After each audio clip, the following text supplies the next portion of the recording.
Hi viewers, আশা করি সকালে ভালো আছেন। গতানুগতিকের মতো আজকে আমরা উপস্থিত হয়েছি 32তম বিসিএস প্রিলিমিনারি পরীক্ষার গণিত অংশের সমাধান নিয়ে। আমরা প্রথম যে অঙ্কটি শুরু করব সেটি হচ্ছে যে এক্স ও ওয়াই দুটি বিজোড় সংখ্যা হলে নিচের কোনটি সঠিক হবে। তো আমাদের কিছু অপশন দেওয়া আছে, আমরা অপশনগুলো দেখি। যে আমাদের এটা হচ্ছে 1 নম্বর অঙ্ক। এখানে যেটা অপশন দেওয়া আছে, কতে যেটা বলা আছে যে এক্স প্লাস ওয়াই প্লাস 1, খতে যেটা দেওয়া আছে এক্স আর ওয়াই এর গুণফল, গতে দেওয়া আছে এক্স ওয়াই প্লাস 2 এবং ঘতে যেটা দেওয়া আছে এক্স প্লাস ওয়াই। এইগুলো হচ্ছে আমাদের অপশন। এবং আমাদের প্রশ্নে যেটা বলা আছে যে এক্স ও ওয়াই দুইটি বিজোড় সংখ্যা হলে নিচের কোনটি জোড় হবে। তাহলে এক্স এবং ওয়াই দুটি হচ্ছে বিজোড় সংখ্যা। এখন এই বিজোড় সংখ্যা হওয়ার কারণে নিচের কোনটি, যে অপশন 4টির মধ্যে কোনটি জোড় সংখ্যা হবে সেটা আমাদের খুঁজে বের করতে হবে। তো এই ধরনের অঙ্কর ক্ষেত্রে যেটা করবেন যে সবসময় এই এক্স এবং ওয়াইয়ের মানটা ধরে নেবেন, বা যেটাই থাকবে সেই মানগুলোকে ধরে নেবেন। ধরে নিয়ে জাস্ট এখানে বসাই দিবেন, বসাই দিয়ে ক্যালকুলেশন করে দেখবেন যে কোনটার কারণে বা কোন ইকুয়েশনের কারণে বা কোন অপশনের কারণে আপনার সমীকরণ বা আপনার যে প্রশ্নের সত্যতা নিরূপণ হচ্ছে। তাহলে আমরা এখানে ধরে নিই এক্সের মান হচ্ছে, যেহেতু বলছে দুটো বিজোড় সংখ্যা, তাহলে একটা বিজোড় সংখ্যা নিলাম 1 আর একটা নিলাম হচ্ছে 3। আপনি ইচ্ছা করলে যে কোনো বিজোড় সংখ্যা নিতে পারেন, আপনি ইচ্ছা করে নিতে পারেন 5 বা 7 বা 9, যে কোনো খুশি নিতে পারেন। তাহলে আমাদের 1 এবং 3-এর জন্য এই যে প্রথম যে সমীকরণটা হচ্ছে এটা কি হয় দেখি। তাহলে আমরা এক্সের জায়গায় 1 বসাবো, ওয়াইয়ের জায়গায় কত 3 এবং 1 যোগ, তাহলে এখানে কত পাচ্ছি 3 আর 1 4 1 5, তাহলে এখানে 5 পাচ্ছি। দুইটা বিজোড় সংখ্যা আমি নিয়েছি, তারপর এখানে বসিয়ে দেওয়ার পর আমাদের অ্যান্সার আসছে কত 5, যেটা হচ্ছে বিজোড় সংখ্যা। কিন্তু আমাদের প্রশ্নে বলা আছে যে জোড় সংখ্যা হইতে হবে, তাহলে আমাদের এটা হবে না। তারপর বলা আছে এক্স আর ওয়াই। তাহলে দেখেন যে এক্স আর ওয়াই মানে কি 3 আর 1 গুণ, তাহলে 3 গুণ 1, 3 1 কি কত হয় 3 হয়। তাহলে এটাও কি একটা বিজোড় সংখ্যা পাচ্ছি, তার মানে কি এটাও হবে না, এটাও বাদ যাবে। তারপরে আছে কি এক্স ওয়াই প্লাস 2, তাহলে এক্স এর মান কত, এক্স এর মান হচ্ছে 1 গুণ ওয়াই এর মান হচ্ছে 3 প্লাস 2, তাহলে 3 1 3 আর 2 কত হয় 5, যেটা হচ্ছে কি বিজোড় সংখ্যা আসছে, তার মানে কি এটাও আমাদের হবে না। তারপর আছে কি এক্স প্লাস ওয়াই, তাহলে আমরা এখানে এক্স এর জায়গায় যখন বসাই দিব এক্স এর মান 1 প্লাস ওয়াই এর জায়গায় বসাবো কত 3, টোটাল আসছে কত 4। তাহলে এই সবগুলো করার পর দেখা যাচ্ছে যে আমাদের একমাত্র এটার কারণে আমরা কি জোড় ভ্যালুটা পাচ্ছি। তার মানে আমাদের ইকুয়েশন সঠিক হবে কোনটা, যে এক্স প্লাস ওয়াই। এক্স এবং ওয়াই বিজোড় সংখ্যা হলে এক্স প্লাস ওয়াই এই অপশনটা সিদ্ধ হবে। তাহলে এটা হবে এই প্রশ্নের উত্তর। 2 নম্বর প্রশ্নে যেটা বলা আছে যে 7 সেন্টিমিটার ব্যাসার্ধ বিশিষ্ট একটি বৃত্তের অন্তর্লিখিত বর্গক্ষেত্রের ক্ষেত্রফল কত হবে সেটা আমাদের বের করতে হবে। তো প্রথমে যেটা দেখি যে আমরা একটা বৃত্ত আমরা এঁকে নিই, যে এটা হচ্ছে একটা বৃত্ত। এই বৃত্তের যে ব্যাসার্ধ দেওয়া আছে সেটা হচ্ছে 7 সেন্টিমিটার। তাহলে ব্যাসার্ধ হচ্ছে কি কেন্দ্র থেকে পরিধি পর্যন্ত, এটা হচ্ছে 7 সেন্টিমিটার। তো ব্যাসার্ধ যদি 7 হয় তাহলে ব্যাস কত হবে, মানে পুরোটা কত হবে, পুরোটা হবে 14 সেন্টিমিটার। আবার আমরা কি জানি যে কোনো বৃত্তের মধ্যে যদি কোনো বর্গক্ষেত্র অন্তর্লিখিত হয় তাহলে ওই বর্গের কর্ণ হবে ওই বৃত্তের ব্যাস। তাহলে কথা হচ্ছে যে এখানে যে বর্গক্ষেত্রটা হবে সেই বর্গের কর্ণ হবে এই বৃত্তের ব্যাসের সমান। আমরা কি জানি বর্গক্ষেত্রের কর্ণ সমান সমান √2a, এটা হচ্ছে বর্গক্ষেত্রের কর্ণ। আর বৃত্তের মধ্যে যদি অন্তর্লিখিত হয় সেক্ষেত্রে কী হবে, ওই বৃত্তের যে ব্যাসটা হবে সেটা হচ্ছে কর্ণের সমান হবে। তাহলে বৃত্তের ব্যাস কত 14, তাহলে এই কর্ণ সমান সমান লিখতে পারি আমরা 14। তাহলে এখানে আমরা এ সমান সমান কী পাচ্ছি 14/√2। তো এটা কি, এটা হচ্ছে এই বর্গের এক বাহু। তাহলে বর্গের এক বাহু যদি 14/√2 হয়, আমরা বর্গের ক্ষেত্রফল কি জানি, বর্গের ক্ষেত্রফল জানি এ স্কোয়ার। তার মানে এখানে এটা স্কোয়ার করে দিব, এটার উপরেও স্কোয়ার করে দিব, তাহলে কি ক্ষেত্রফল আমরা পেয়ে যাব 14 গুণ 14, আর এখানে √2-র উপর স্কোয়ার করলে কত হয় 2 হয়, 2 দিয়ে কাটাকাটি করলে 7 হয়, 4 7টা 7 14 98 বর্গ সেন্টিমিটার। তাহলে এটা হবে এই প্রশ্নের উত্তর। আচ্ছা, 3 নম্বর যেটা বলা আছে যে কোনো ত্রিভুজের 3টি বাহুকে বর্ধিত করলে যে বহিস্থ কোণ উৎপন্ন হবে তাদের সমষ্টি কত। তাহলে আমরা একটা ত্রিভুজ আমরা এঁকে ফেলি, যে এটা একটা ত্রিভুজ। এই ত্রিভুজের 3টি বাহু, এই 3টি বাহুকে বর্ধিত করতে হবে। তাহলে এই বাহুকে আমরা এইদিকে বর্ধিত করলাম, এই বাহুকে আমরা এইদিকে বর্ধিত করলাম এবং এই বাহুটাকে আমরা এইদিকে বর্ধিত করলাম। তাহলে এখানে 3টা বহিস্থ কোণ উৎপন্ন হয়েছে, এ একটা কোণ, এ একটা কোণ এবং এই একটা বহিস্থ কোণ। এখন কথা হচ্ছে যে এই যে 3টা বহিস্থ কোণ উৎপন্ন হয়েছে ত্রিভুজের 3টি বাহুকে বর্ধিত করার ফলে এই বহিস্থ কোণগুলোর সমষ্টি কত সেটা আমাদের বের করতে হবে। তো আমরা যেটা করতে পারি যে এখানে এটা হচ্ছে বহিস্থ কোণ, আবার এই পাশে কি এটা হচ্ছে অন্তস্থ কোণ। এই টোটালটা কত, এই টোটালটা মিলে কত হচ্ছে, টোটালটা মিলে হচ্ছে 180 ডিগ্রি। আবার এখানে এই টোটালটা মিলে কত হচ্ছে, এটা 180 ডিগ্রি। কেন, সব কিন্তু এক সরল কোণ। আবার এখানে কত হচ্ছে, এটা হচ্ছে 180 ডিগ্রি। তাহলে টোটাল সবগুলো অন্তস্থ বহিস্থ এবং অন্তস্থ বহিস্থ মিলে টোটাল কোণ কতগুলো হচ্ছে, টোটাল কোণ হচ্ছে 3 গুণ 180 ডিগ্রি।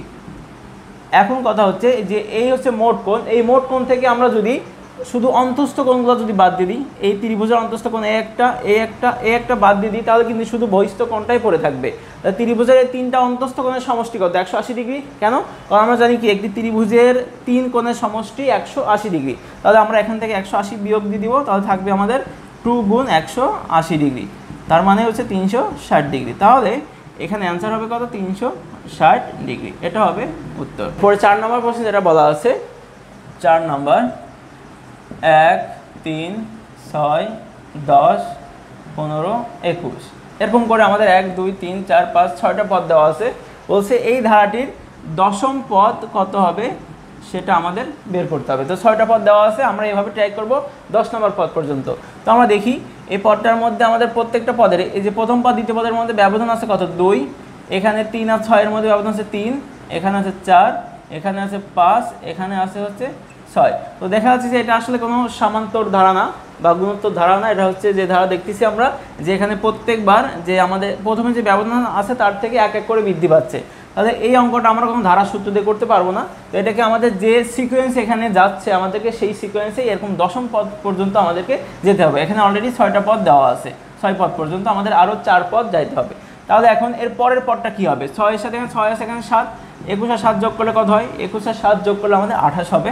এটা হবে সপ্তম পদ। তারপর 28 সাথে এখানে কত? 7, তার মানে এখানে 8 যোগ হবে।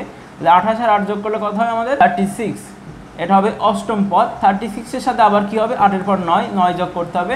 36 আর 9 যোগ করলে আমাদের আসবে 45।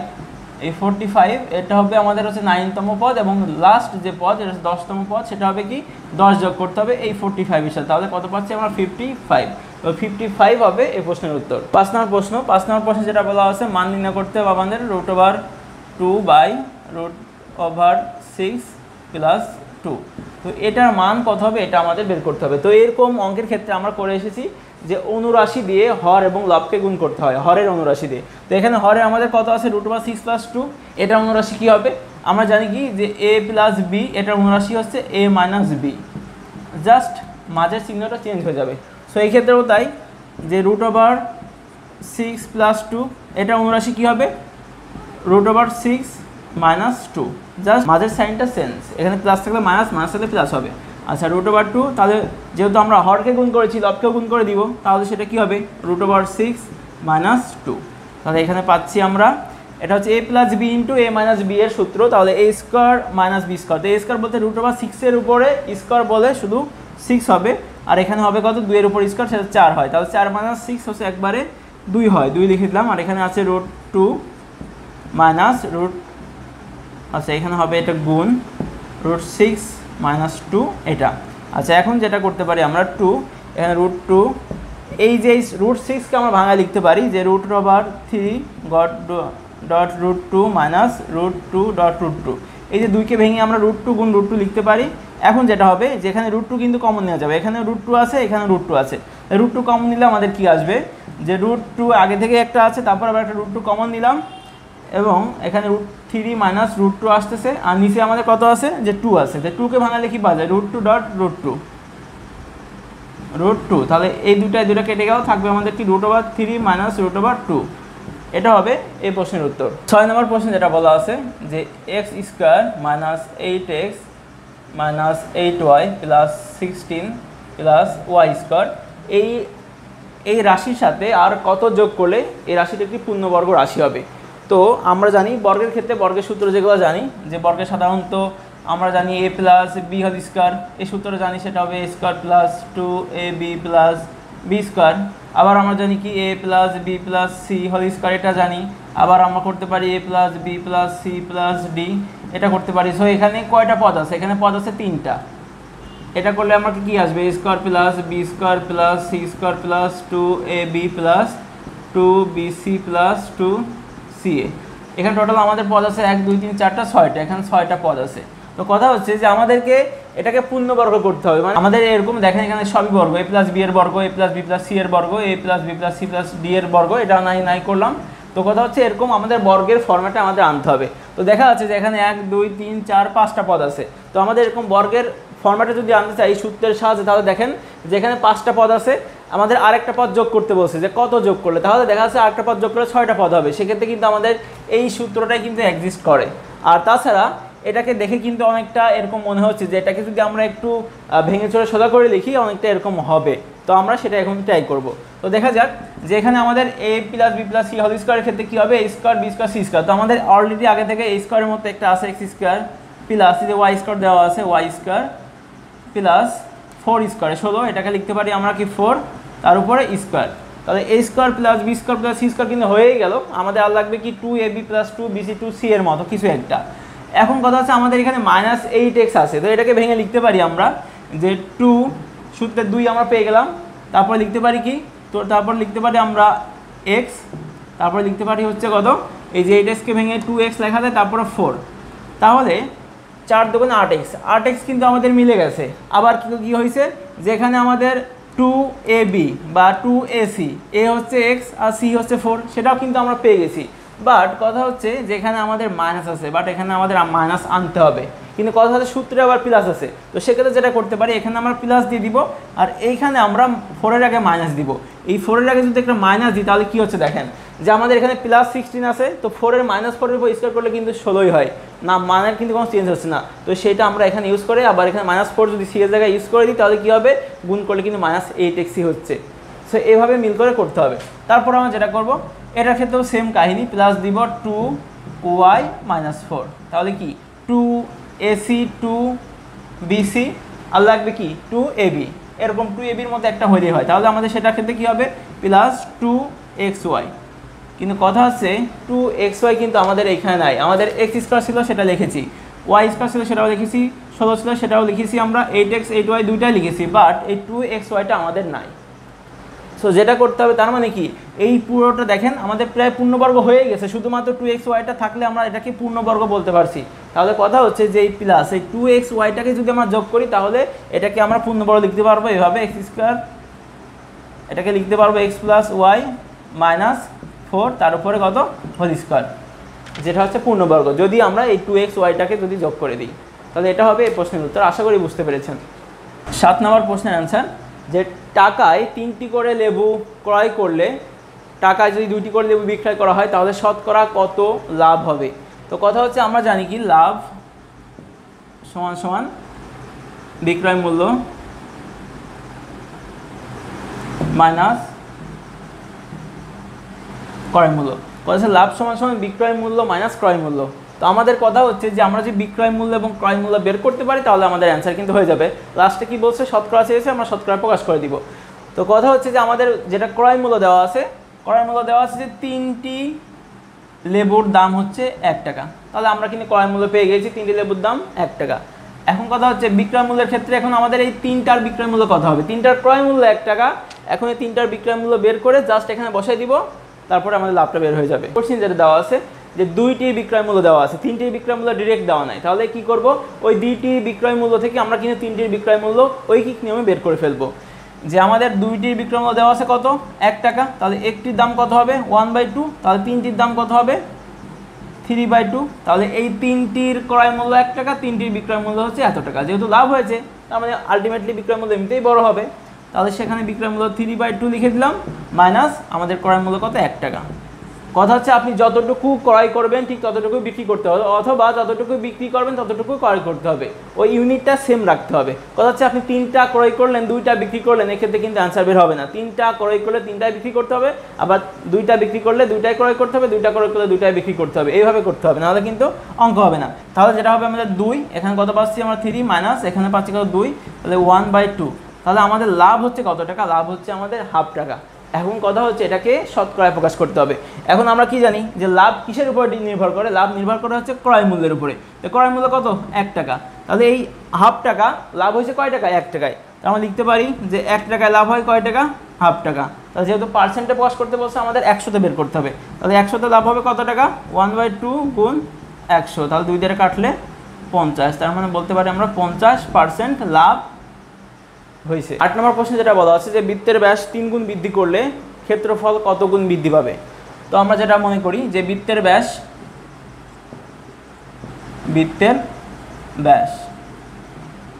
তো আমরা ধরে নিলাম যে বৃত্তের ক্ষেত্রফলের সূত্র কি, ক্ষেত্রফলের সূত্র হচ্ছে এরিয়া সমান পাই আর স্কয়ার, এটা হচ্ছে বৃত্তের ক্ষেত্রফল। এখানে এই আরটা হচ্ছে ব্যাসার্ধ, তো আমাদের বৃত্তের ব্যাস দেওয়া আছে, বৃত্তের ব্যাস যদি 3 গুণ করা হয়, তো আমরা ধরে নিলাম বৃত্তের ব্যাস হচ্ছে 2r, তাহলে ব্যাসার্ধ কত হবে? ব্যাসার্ধ হবে এটার অর্ধেক, তার মানে কি শুধু r। তো যখন ব্যাসার্ধ r হবে তখন ক্ষেত্রফল কি হবে? পাই r স্কোয়ার। দ্যাট মিনস আমরা বলতে পারি বৃত্তের ব্যাস যখন 2r তখন হচ্ছে এরিয়া হচ্ছে পাই r স্কোয়ার। আবার করা হয়েছে কি বৃত্তের ব্যাসকে 3 গুণ করা হয়েছে, তাহলে বৃত্তের ব্যাস 3 গুণ করলে কত হচ্ছে? 6r, 3 দুগুণে 6 6r। তো যখন 6r করা হচ্ছে তখন ব্যাসার্ধ কত হবে? ব্যাসার্ধ হবে তখন 3r, এই 6rকে 2 দিয়ে ভাগ করে 3r হয়। আর যখন 3r হবে তখন ক্ষেত্রফল কি হচ্ছে? পাই 3r স্কোয়ার। তাহলে এখানে কত হচ্ছে? পাই 3 3 9 r স্কোয়ার। আমরা বলতে পারি 9 পাই r স্কোয়ার। তার মানে যখন ব্যাস 2r ছিল তখন ক্ষেত্রফল ছিল পাই r স্কোয়ার, আর যখন বৃত্তের ব্যাস 6r মানে দ্বিগুণ করা হয়েছে তখন ক্ষেত্রফল বেড়ে গেছে কয় গুণ? 9 গুণ। এই যে এখানে শুধু 1 পাই r স্কোয়ার, আর এখানে 9টা পাই r স্কোয়ার, 9 পাই r স্কোয়ার, 9 গুণ বৃদ্ধি পাইছে। তাহলে আমাদের প্রশ্নের অ্যান্সার হবে 9 গুণ। 9 নম্বর প্রশ্নে যেটা বলা হচ্ছে যে একটি গাড়ির চাকা 1 মিনিটে 90 বার ঘুরলে 1 সেকেন্ডে কতবার ঘুরবে সেটা আমাদের বের করতে হবে। তো যেটা বলা আছে যে 1 মিনিট মানে হচ্ছে কত? 1 মিনিট মানে হচ্ছে আমাদের 60 সেকেন্ড। তো 60 সেকেন্ডে ঘুরে কতবার? সেটা হচ্ছে 90 বার। এখন কথা হচ্ছে যে 90 বার ঘোরা মানে কত ডিগ্রি ঘোরা সেটা আমাদের বের করতে হবে। কোনো কিছু ঘুরতেছে এটা মানে হচ্ছে একটা গোল চাকা, এটা হচ্ছে বারবার কি ঘুরবে। তাহলে এই একবার ঘুরলে কত ডিগ্রি অতিক্রম করে? সেটা হচ্ছে 360 ডিগ্রি। 360 ডিগ্রি কেন? কারণ এটা হচ্ছে 4 সমকোণ। এখান থেকে শুরু করে একবার যদি ঘুরে তাহলে সেটা 360 ডিগ্রি সমান পথ অতিক্রম করে। তাহলে যেহেতু সে 90 বার ঘুরতেছে তাহলে কত পথ হচ্ছে সেটা হচ্ছে আমরা করবো কি 90 এর সাথে 360 ডিগ্রি গুণ করে, যেটা হবে যে 1 মিনিটে বা 60 সেকেন্ডে সে এত ডিগ্রি ঘোরে। আমাদের বের করতে বলছে 1 সেকেন্ডে কত ডিগ্রি ঘুরবে। তাহলে আমরা বের করব যে 1 সেকেন্ডে ঘুরে 90 গুণ 360, নিচে হচ্ছে কত? এই 60 সেকেন্ড। তাহলে 0 0 কাটবে, 6 36 6 9 54, 540 ডিগ্রি। তাহলে 1 সেকেন্ডে সে 540 ডিগ্রি ঘোরে। 10 নম্বর প্রশ্নে যেটা বলা আছে এবিসিডি চতুর্ভুজের এবি এবং সিডি হচ্ছে পরস্পর সমান্তরাল এবং এসি সমান সমান বিডি এবং কোণ এ 90 ডিগ্রি হলে সঠিক চতুর্ভুজ কোণটি। তো আমাদের যেটা হবে একটা চতুর্ভুজ আঁকতে হবে যার হচ্ছে একটি কোণ সমকোণ, মানে এ কোণটা হচ্ছে সমকোণ। তাহলে আমরা একটা সমকোণ আঁকি, এটা হচ্ছে কি সমকোণ 90 ডিগ্রি, ঠিক আছে 90। এটা হচ্ছে এ এবং যেটা বলা আছে এ এবং এটা তো অবশ্যই বি হবে, তাহলে এখানে একটা কিছু সি হবে, এটা হবে ডি হবে। বলা আছে যেটা যে এ বি সমান্তরাল সিডি, এ বি এবং এই যে এ বি তার মানে এখানে সি হবে, এ বি আর সিডিটা সমান্তরাল হবে। তাহলে আমরা একটা সমান্তরাল এঁকে দিলাম, এটা হচ্ছে পরস্পর সমান্তরাল। এবং আরেকটা কথা বলা আছে যে এসি সমান সমান বিডি, মানে এই এসি যতটুকু হবে, এসি মানে কি এটা হচ্ছে সি যদি হয় তাহলে এই এসি কর্ণ এসি সমান সমান কী হবে? বিডি, বিডি কর্ণ। তার মানে বোঝা যাচ্ছে যে এটা হচ্ছে একদম এটাও সেম হবে। এটা থেকে বোঝা যাচ্ছে যে আমাদের দুইটা কর্ণ পরস্পর সমান, বিপরীত বাহুদ্বয় পরস্পর সমান, তাকে কি বলে? তাকে বলা হয় আয়তক্ষেত্র। তাহলে এটা হবে আয়তক্ষেত্র। 11 নম্বর প্রশ্ন, 11 নম্বর প্রশ্নে যেটা বলা আছে নিচের কোন ভগ্নাংশটি ক্ষুদ্রতম। তো আমাদের প্রথমে যেটা দেওয়া আছে 5/6, তারপর দেওয়া আছে 12/15, তারপরে আছে 11/14 এবং সর্বশেষ আছে 17/21। তো এইগুলো একটু সময় নিয়ে জাস্ট ভাগ করে ফেলবেন যে 5/6 এটা ভাগ করলে কত আসে? 5/6 এটা হচ্ছে 5.0, 6 8 48, এখানে থাকে কত? 2 20, 3 6 18, 2 চলতে তার মানে 0.83 এটা। তাহলে এটা হচ্ছে 0.83, তারপর এটা হচ্ছে 12 এটা হচ্ছে 15, তাহলে এটা আসবে 0.80, এটা আসবে 0.79, এটা 0.81। তাহলে এখানে সব থেকে ছোটো যেটা সেটা হচ্ছে 7.79, 11/14। তাহলে এটা হবে এই প্রশ্নের উত্তর। তো এই ছোটোখাটো ভাগ এগুলো করতে বেশি একটা সময় লাগবে না, এবার ভাগ করে যেটা দেখবেন সব থেকে ছোটো সেটা অ্যান্সার করে দেবেন। আচ্ছা 12 নম্বর অঙ্কে যেটা বলা আছে সেটা হচ্ছে যে 0.477 এর উপর অনুভূমিক আছে, এটাকে সাধারণ ভগ্নাংশে পরিণত করতে হবে। খুবই সহজ একটা অঙ্ক। 12 নম্বর যে 0.47 এটার উপর পৌনঃপুনিক, এটাকে সাধারণ ভগ্নাংশে আমাদের আনতে হবে। এরকম অঙ্কের ক্ষেত্রে যেটা আমরা জানি যে প্রথমে পুরো সংখ্যাটা লিখতে হবে যে 446, তার থেকে যেটার উপর পৌনঃপুনিক থাকবে সেই সংখ্যাটা বাদে, মানে যে সংখ্যাটার উপর পৌনঃপুনিক থাকবে তার বাম পাশের সংখ্যাটা বিয়োগ করতে হবে। তো বাম পাশে কোনটা আছে? 4, এই 4টা বিয়োগ দিতে হবে এবং নিচেই যে পৌনঃপুনিক সংখ্যা যতগুলো থাকবে ততগুলো নয়, যেহেতু একটা পৌনঃপুনিক সংখ্যা আছে তাহলে একটা নয়, এবং পৌনঃপুনিকের বামে যতগুলো সংখ্যা আছে ততগুলো জিরো, তাহলে পৌনঃপুনিকের বামে একটা সংখ্যা আছে তাহলে একটা জিরো। তাহলে এখানে পাচ্ছি আমরা কত 43 মানে 43/90, তাহলে এটা হবে এই প্রশ্নের অ্যান্সার। আচ্ছা 13 নম্বরে বলা আছে যে এটি একটি উৎপাদক x² - y² প্লাস 2y - 1, এটার উৎপাদক আমাদের করতে হবে। খুবই সহজ একটি অঙ্ক, 8-এর বইতে আছে এটা। তাহলে এটাকে আমরা যেটা করতে পারি যে x² কমন নিতে পারি, তো মাইনাস কমন নিব এখানে, তাহলে y² - 2y মাইনাস এখানে প্লাস 1 হয়ে যাবে। কেন? কারণ হচ্ছে আমরা মাইনাস কমন নিয়েছি। তাহলে এখানে x² মাইনাস এটাকে আমরা লিখতে পারি a² - 2ab প্লাস b² লেখা যায়, তাহলে এটাকে লেখা যায় কি হবে a - b হোল স্কয়ার। তাহলে a² মাইনাস এই পুরোটুকু মিলে b², তাহলে এখানে লেখা যায় a² - b² সূত্র কি a plus b into a minus b, এখানে যেহেতু মাইনাস আছে তাহলে ভিতর চিহ্ন চেঞ্জ হয়ে প্লাস 1 হয়ে যাবে, তাহলে এটা হবে এর উৎপাদক।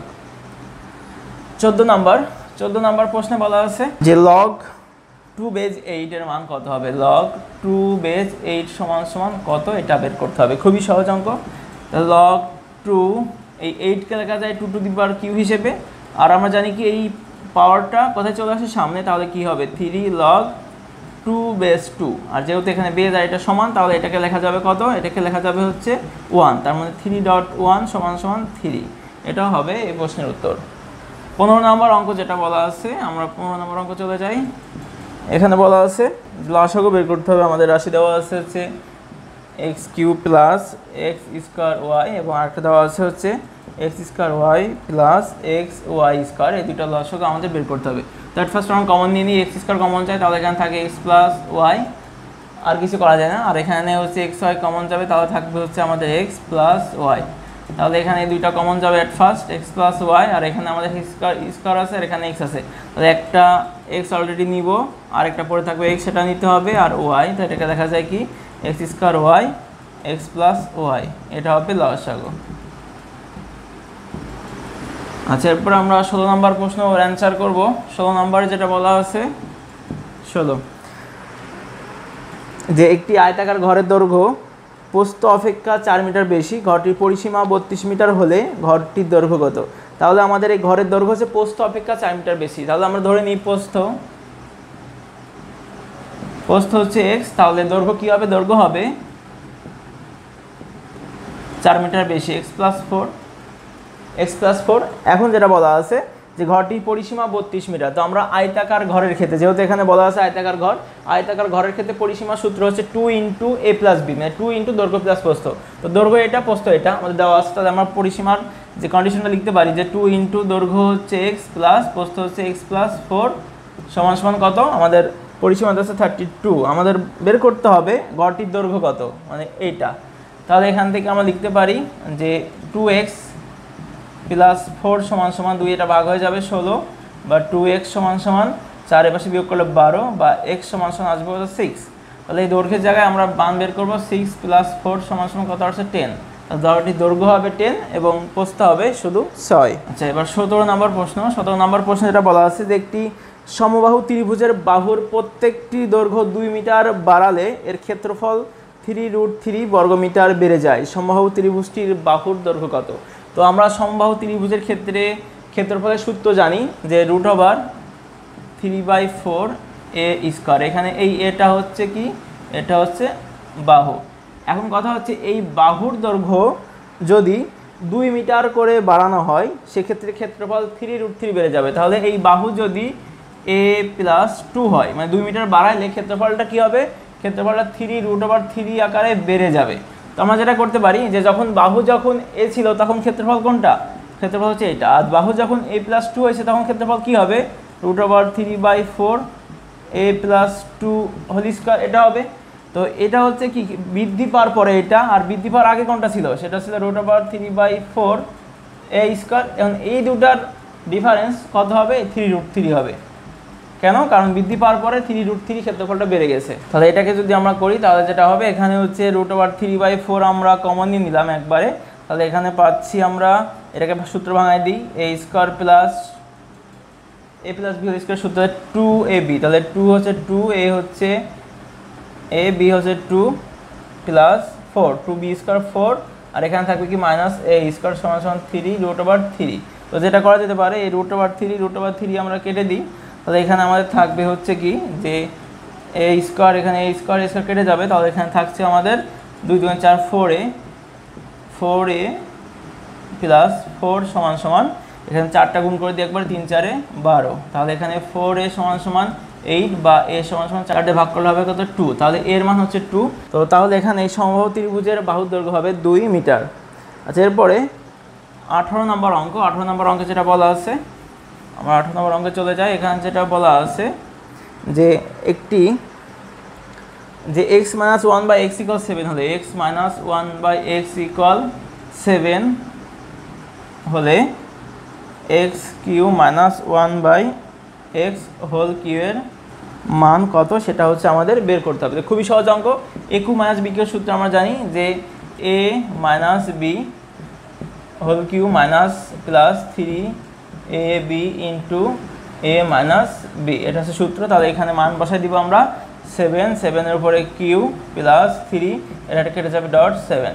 তাহলে এখানে পাচ্ছি 7 এর উপরে কিউ করলে কত হয়, 7 গুণ 7 7, 7 4 49, 49কে 7 গুণ করলে 7 9 63, 3 হাত থেকে 6, 4 7 28, 28 আর 6 হচ্ছে কত 34, 343, 343 প্লাস 3 7 21, কত পাচ্ছি আমরা 3 আর 1 4, 4 2 6, 364 হবে এই প্রশ্নের উত্তর। 19 নম্বর অঙ্কে যেটা বলা আছে, 19 নম্বর অঙ্কে যেটা বলা আছে যে set A x belongs to n such that x square greater than 8 এবং x³ greater than 30। আচ্ছা, x এর সঠিক মান কোনটি? x এর সঠিক মান আমাদের বের করতে হবে। একটা কন্ডিশন দেওয়া আছে কি, x belongs to n মানে x টা বাস্তব সংখ্যা হবে, ন্যাচারাল নাম্বার, আর হচ্ছে x স্কয়ার যে x এর যে ভ্যালুটা হবে সেটা হবে কি 8 থেকে x স্কয়ার ভ্যালুটা হবে 8 থেকে বড় এবং x³ হবে কি 30 এর ছোট, এরকম একটা সংখ্যা আমাদের বের করতে হবে। তো সেক্ষেত্রে আমরা যদি মনে করি যে x = যদি 1 হয় তাহলে কি দাঁড়াচ্ছে, x স্কয়ার হলে 1 স্কয়ার 1 গ্রেটার দেন 8, এটা রাইট আছে, বাট এখানে x³ 1 গ্রেটার দেন 30, তাহলে এখানে দেখেন যে 8টা কি 1 এর থেকে বড়, বাট এখানে 30টা 1 এর থেকে ছোট, তার মানে এটা কিন্তু ঠিক আছে, এইটা ঠিক আছে বাট এটা ঠিক নেই, তাহলে কি এটা নেওয়া যাবে না। আমাদের এই দুইটা কন্ডিশন যাতে সিদ্ধ করে সেরকম একটা নাম্বার বের করতে হবে। তাহলে আমরা x = যদি আমরা 2 নিই সেক্ষেত্রে কি হয়, যেখানে 2 এর উপর স্কয়ার করলে কত হয় 4 8, 8 এর থেকে 4 কিন্তু ছোট বাট এখানে বড় দেখাচ্ছে, তার মানে কি এটা হবে না, তাহলে এটা বাকিটা করেও লাভ নাই। তারপর x = 3 যদি হয় সেক্ষেত্রে কি হবে, 3 3 কে 9 9 গ্রেটার দেন 8, তার মানে কি দেখেন 8 থেকে 9 কিন্তু আসলেই বড়। আচ্ছা, দেখি এখন আমাদের এই পরের কন্ডিশনটা ফিল আপ করে কিনা। 3 আমরা তাহলে এখানে 3 বসাই, 3 এর উপর কিউ বসালে কত হয় 3 3 কে 9, 3 9 27, 27 স্মলার দ্যান 30, তার মানে 27 কিন্তু 30 এর থেকে ছোট, তার মানে এখানে এটাও রাইট এটাও রাইট। তাহলে আমাদের অ্যান্সার হবে x এর মানটা হবে কত, x = 3। x = 3 হলে এই কন্ডিশনটা কি করে, এই কন্ডিশনটা বৈধ করে, তাহলে এটার অ্যান্সার হবে কত, x = 3। তো সর্বশেষ অঙ্ক 20 নম্বর অঙ্ক যেটা বলা আছে যে তিনটি ক্রমিক সংখ্যার গুণফল যদি 120 হয় তাহলে সংখ্যা তিনটি কত সেটা আমাদের বের করতে হবে। তাহলে যেটা করি যে তিনটি ক্রমিক সংখ্যা আমরা ধরে নিই যে একটা হচ্ছে x আর একটা হচ্ছে x + 1, তাহলে আর একটা হবে কত x + 2, এই টোটাল তিনটি ক্রমিক সংখ্যা আমরা ধরে নিয়েছি। তিনটি ক্রমিক সংখ্যার গুণফল যদি 120 হয় তাহলে আমরা গুণ করে দিই, এটার সাথে এটা গুণ এটার সাথে এটা গুণ, তাহলে 120 যদি হয় তাহলে আমাদের সংখ্যা তিনটি বের করতে হবে।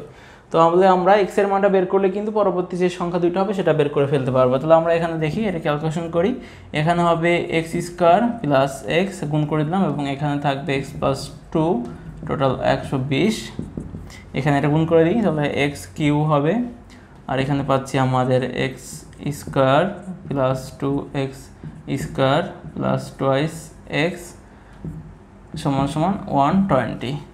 এখন x² x 3 2x² তাহলে 3x² হবে প্লাস twice x, এটাই পাশে আসলে হবে -120 = 0।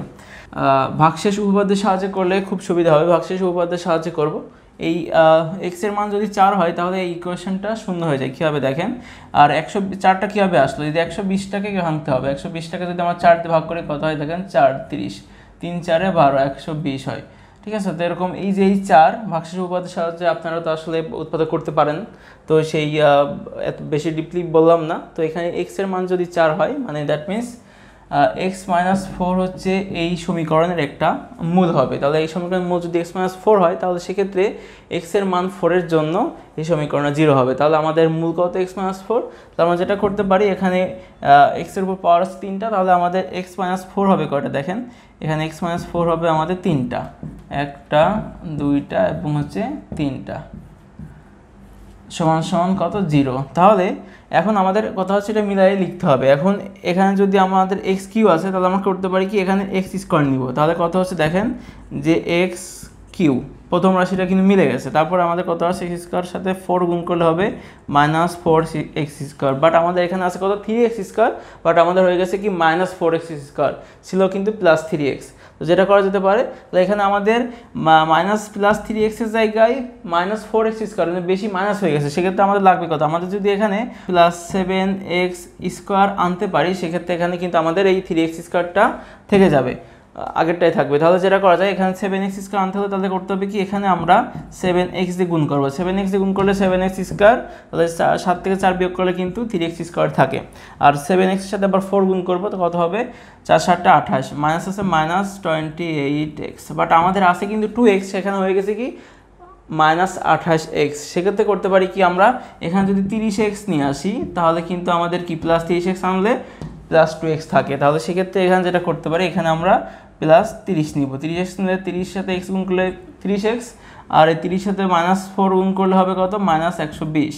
তাহলে দেখেন যে এক্স কিউ আছে 4x স্কোয়ার থেকে 7x স্কোয়ার, এটা বিয়োগ করলে 3x স্কোয়ার হবে, এবং 28x 30x আছে, এটা বিয়োগ করলে হবে 2x মাইনাস 120। তাহলে আমাদের ঠিক আছে। এখন যেটা করব যে x মাইনাস 4, যেহেতু এটা একটা হচ্ছে এর মূল, তাহলে এটাকে আমরা এখন x মাইনাস 4 কমন নিতে পারি, এবং এখানে কমন নিব x square plus 7x plus 30 সমান সমান 0। এখন আমরা লিখতে পারি এটা সমান সমান 0, আবার এটা সমান সমান 0, তো হয় লেখা যায় যে x মাইনাস 4 সমান সমান 0 বা x সমান সমান কত, 4। তো আমাদের x এর মান কিন্তু আমরা পেয়ে গেছি। যদি এটা আমরা ক্যালকুলেশন করি তাহলে সেক্ষেত্রে x এর মানটা কিন্তু 4ই আসবে। হ্যাঁ, তাহলে x এর মানটা যেহেতু 4, তাহলে আমাদের একটা ছিল এই যে 4, আবার একটা x প্লাস 1 মানে কি 4 প্লাস 1 5, এবং একটা 4 প্লাস 2 মানে হচ্ছে 6। তাহলে এই 4 5 6 এই তিনটা ক্রমিক সংখ্যা, যাদের গুণ করলে হবে আমাদের কত, 120, এবং যোগ করলে হবে কত, 15। 4 আর 5 9, 9 আর 6 15। তো এই অঙ্কটা এত বড়ভাবে না করে এটা ইজিলি করা যেত। কীভাবে দেখেন, উৎপাদকের সাহায্যে এটা খুব সহজে করা যায়। হ্যাঁ, তো সেটা আমি দেখাই দিই আমাদের অপশনে। আচ্ছা, এটাকে যেভাবে করা যায়, উৎপাদকের সাহায্যে 120কে যদি আমরা ভাঙাই তাহলে 2 দিয়ে ভাঙালে পাবো 60, আবার 2 দিয়ে ভাঙালে পাবো 30, আবার 2 দিয়ে ভাঙালে পাবো কত, 15, আবার 3 দিয়ে ভাঙালে পাবো কত, 5। তো এটা হচ্ছে আমাদের টোটাল যে উৎপাদক সেটা। এখন কথা হচ্ছে যে আমরা এখানে ধরেন এই উৎপাদকগুলো নিয়ে, এখন কথা হচ্ছে যে এই সবগুলো গুণ করলে কিন্তু আমাদের 120ই হবে। তো কথা হচ্ছে এই সবগুলো 1 2 3 4 5 এই 5টা উৎপাদক নিয়ে এমন 3টা সংখ্যা গঠন করব যেগুলো গুণ করলে 120 তো হবেই, আলটিমেটলি যেটা গুণ করি 120 কিন্তু হবে ইকুয়াল সংখ্যা নিয়ে। তো কথা হচ্ছে যেটা যোগ করলে আমাদের অপশনে যেগুলো দেওয়া আছে যে 12 15 10, তো এখান থেকে যেটা করতে পারি আমরা, আমাদের হচ্ছে এখানে যদি 5 রাখি, 5 গুণ, এখানে যদি আমরা 3 আর 2 গুণ করে যদি 6 রাখি, এবং এই 2 আর 2 গুণ 4 রাখি, তাহলে 4 5 6 এটা গুণ করলে কিন্তু 120 হবে, এবং যোগফল হবে কত, 15। আচ্ছা, তারপরে যদি আমরা ভাবতে পারেন যে আমরা কেন 5-এর সাথে 5 রাখলাম, এই 2 3-এর সাথে কেন 3 আমরা গুণ করলাম না, 3টাকে সিম্পল রাখলাম, এবং এই যে এই 3টা গুণ করলাম, 2 দুগুণে 4 4 দুগুণে 8, সেক্ষেত্রে কী হবে, 3 5 15, 15 আর 8 120ই হবে। বাট যোগফলটা কত হবে দেখেন, 5 আর 3 কত, 8, 8 আর 8 যোগ করলে 16, বাট এই 16 কিন্তু আমাদের অপশনে নাই। আবার দেখেন যে আমরা এরকম করতে পারতাম যে আমরা যে 5 গুণ করলাম, তারপর গুণ করলাম হচ্ছে, তারপর আমরা এই 3টা গুণ করলাম, এটা 2টা আর এটা 3 দুগুণে 6, 6 দুগুণে 12 গুণ 2, তো এটা গুণ করলে কিন্তু আমাদের 120 হবে। যোগ করলে কত হবে, 5 আর 12 আর 2 কত, 14 19, বাট এই 19টাও কিন্তু আমাদের অপশনে নাই, শুধুমাত্র অপশনে আছে কত, এই 15। তো এই ক্ষেত্রে আসলে অ্যাকুরেটলি অ্যান্সার বের করতে হলে এইভাবে একটু ট্রিক্স খাটাইতে হবে। বাট আমরা যেটা করলাম যে x ইন্টু x প্লাস 1 আর x প্লাস 2, এটা হচ্ছে একদম এক্স্যাক্টলি আপনি যেটা বের করবেন ওটা হবে অ্যান্সার। বাট এই ক্ষেত্রে অপশন যাচাই করেও করা যায়। তো এটা আসলে কি পরীক্ষার প্রশ্নের উপরে নির্ভর করবে। তো আশা করি বুঝতে পেরেছেন। তো এই ছিল 32তম বিসিএস এর প্রিলিমিনারি পরীক্ষার গণিত অংশের সমাধান। পরবর্তী ভিডিও দেখার জন্য সকলকে আমন্ত্রণ রইল। শেষ পর্যন্ত সকালে ভালো থাকবেন।